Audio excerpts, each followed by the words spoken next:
Hello, friends, and welcome to Sleep Tight Stories.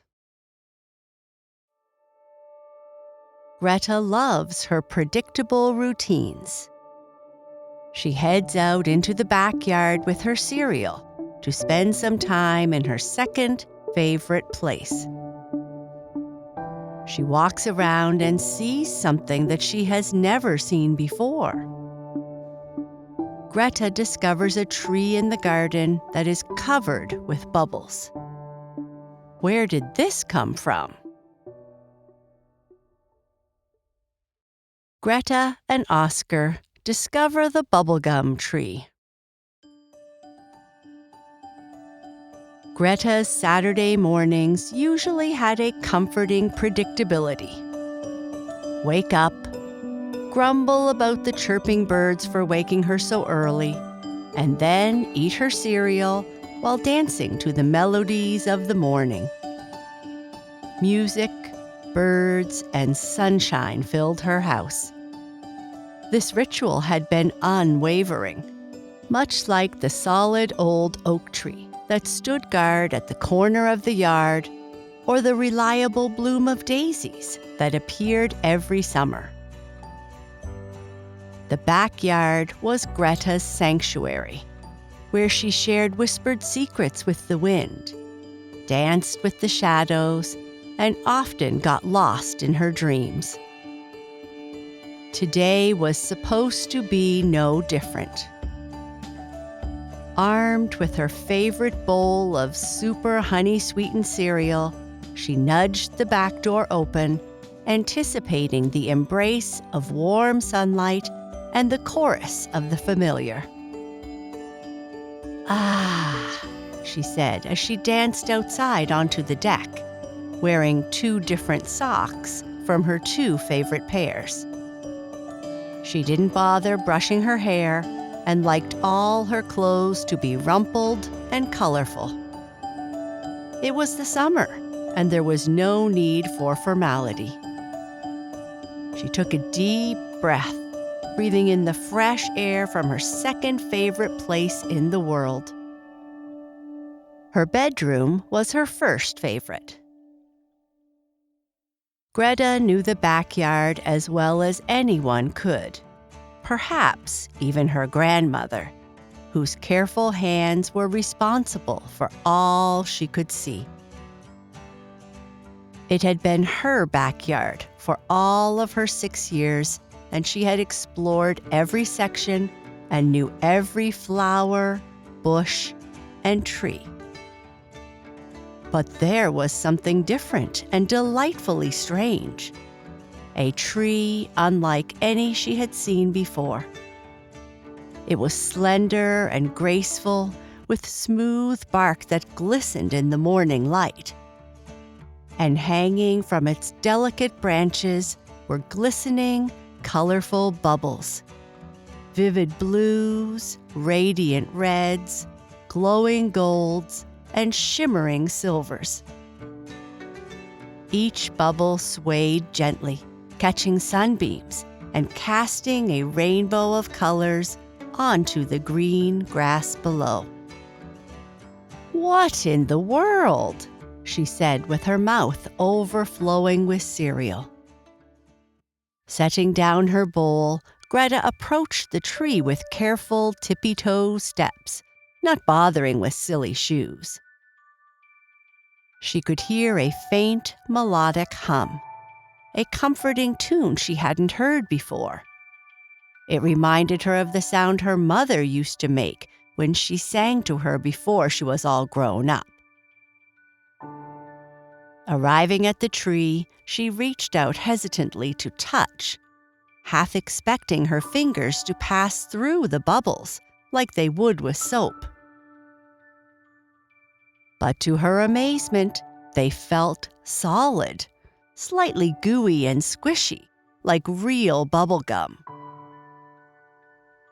Oscar, her loyal and goofy golden retriever, bounded over, wet nose twitching, eyes open wide. He sniffed a gold bubble, then gave it a gentle nudge with his nose. It wobbled and wobbled, which caused Greta to giggle and laugh. Oscar might have laughed too if he knew how. She plucked a radiant red bubble, like you might a cherry or small apple, and looked at it closely. The bubble felt warm, and as she squished it slightly between her fingers, a delightful berry scent wafted to her nose. Yummy!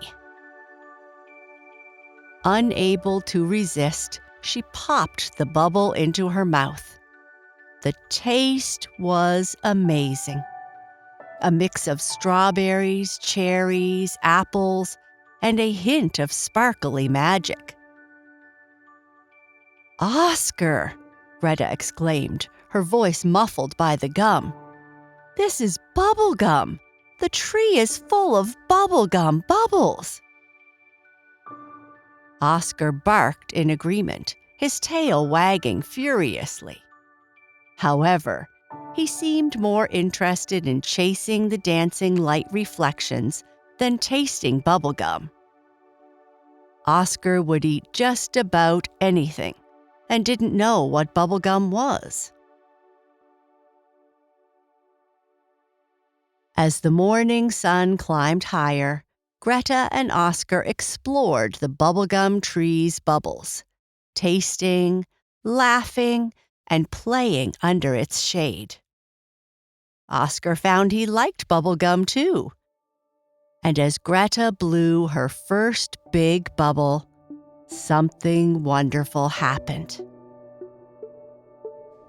Greta had carefully selected a bubble of the most brilliant blue, a color that reminded her of the deepest parts of the ocean, at least what she saw in her favorite nature book. She had popped it in her mouth, and the taste of blueberries, blackberries, and boysenberry all together washed over her. With her eyes squeezed shut in concentration, she began blowing and blowing, feeling the bubble grow bigger and bigger. She expected it to pop, covering her face in a sticky mess, but the bubble kept expanding instead. It was soft and resilient, stretching far beyond the usual limits of bubblegum. And then, something magical happened. With her lips still pursed around the giant bubble, Greta felt her feet lift off the ground. The movement was gentle, like being lifted by a cloud. Opening her eyes, she saw the ground receding below, her home becoming smaller. The giant oak now merely a part of the green patchwork quilt beneath her. Oscar barked excitedly, jumping around in circles, his eyes never leaving Greta. She wanted to tell Oscar to join her, but even if she could talk, he probably couldn't hear her. Greta continued to float higher and higher. She felt excited and a little bit scared.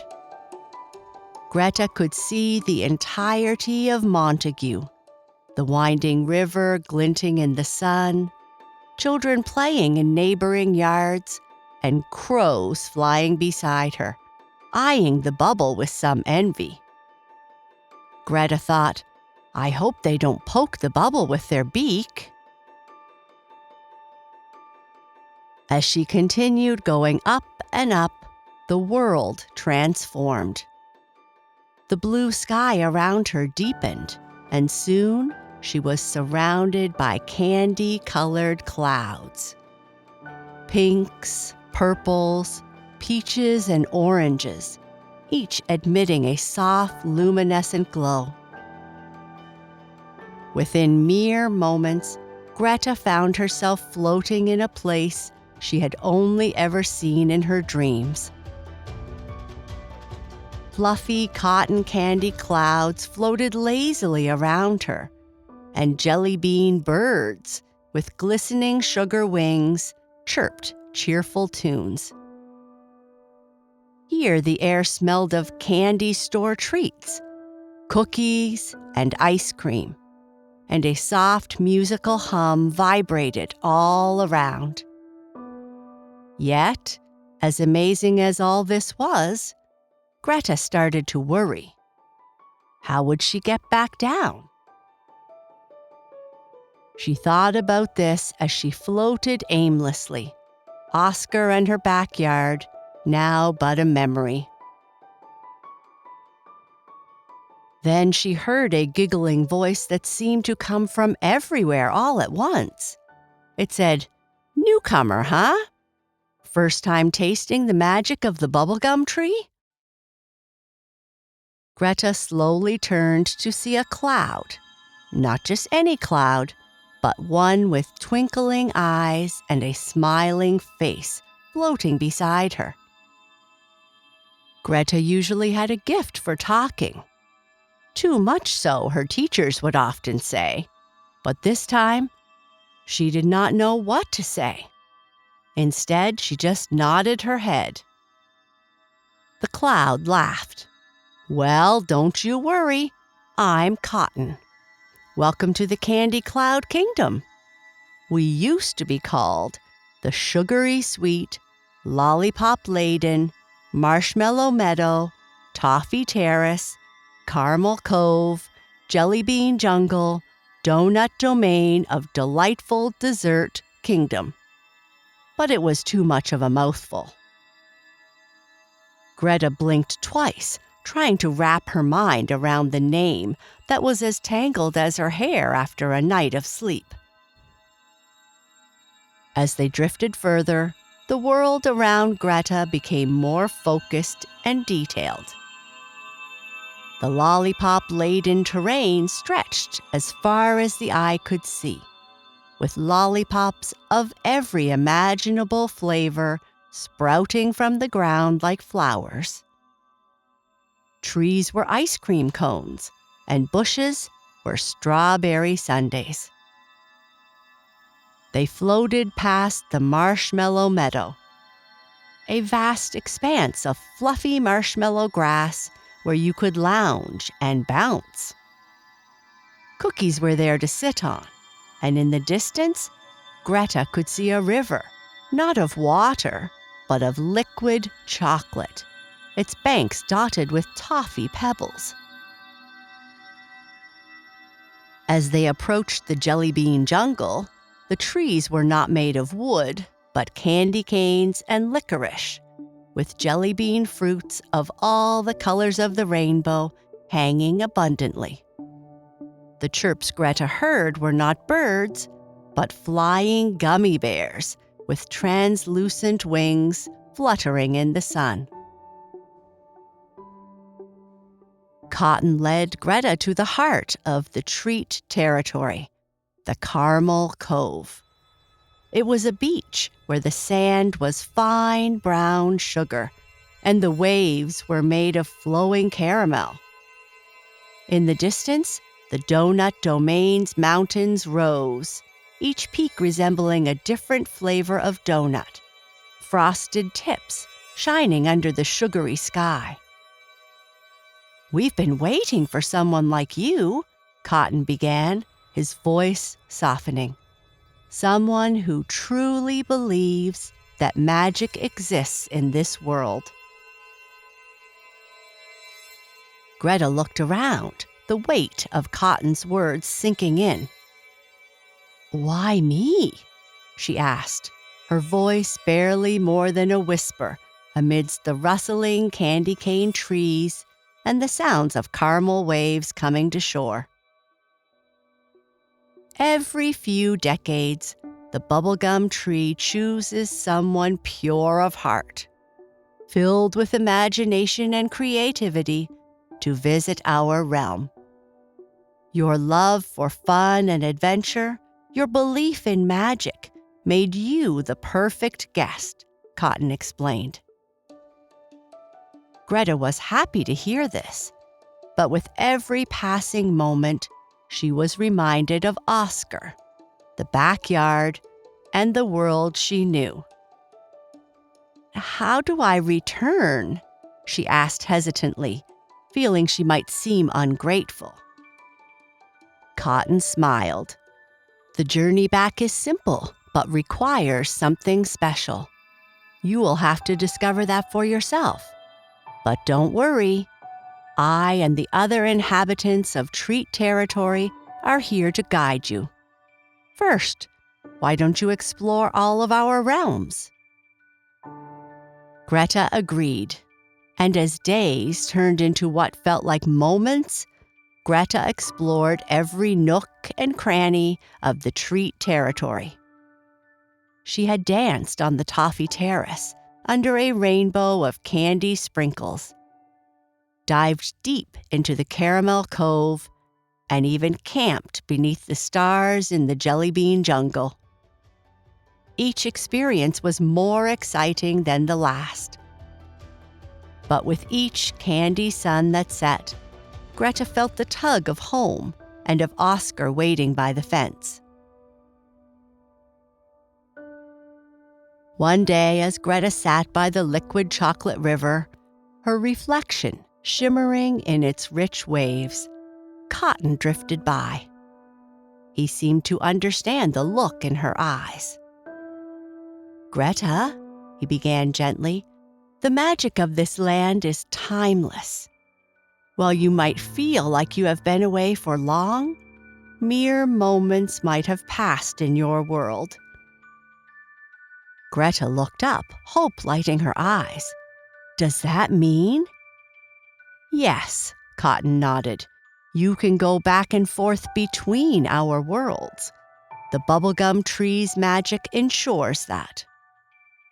"But remember," Cotton said, slightly more serious, "the pathway between our lands relies on belief.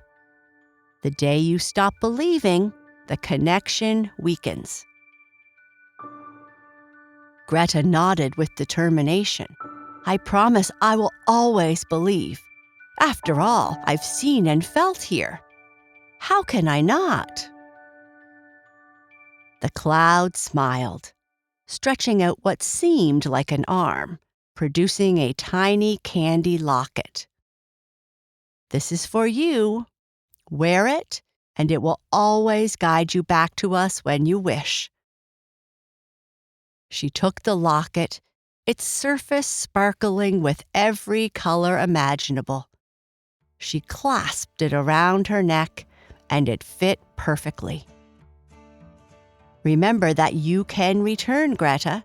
You have yet to have many adventures, and we may call on you for help," Cotton hushed.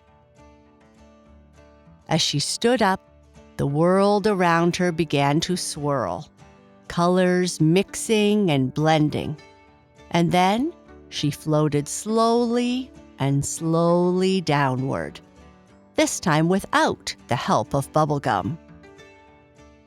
Down from the deep blue sky, through the clouds, past the crows, until she felt the familiar grass of her backyard beneath her sock feet. There, waiting impatiently with tail wagging, tongue hanging, drool dripping, was Oscar. The old oak tree stood tall and welcoming, and in the distance, she heard her mother calling her for lunch. The transition was seamless, just as Cotton had said. It seemed only moments had passed, but Greta knew better. She had lived, laughed, and explored a world that was her little secret, her own secret kingdom in the clouds. Before going in for lunch, she looked at the locket, thinking about the adventures that awaited. And she knew that when the time was right, she would return to the sugary sweet, lollipop-laden, marshmallow meadow, toffee terrace, caramel cove, jelly bean jungle, donut domain of delightful dessert delicacies. But first, she and Oscar had to eat lunch. She was starving.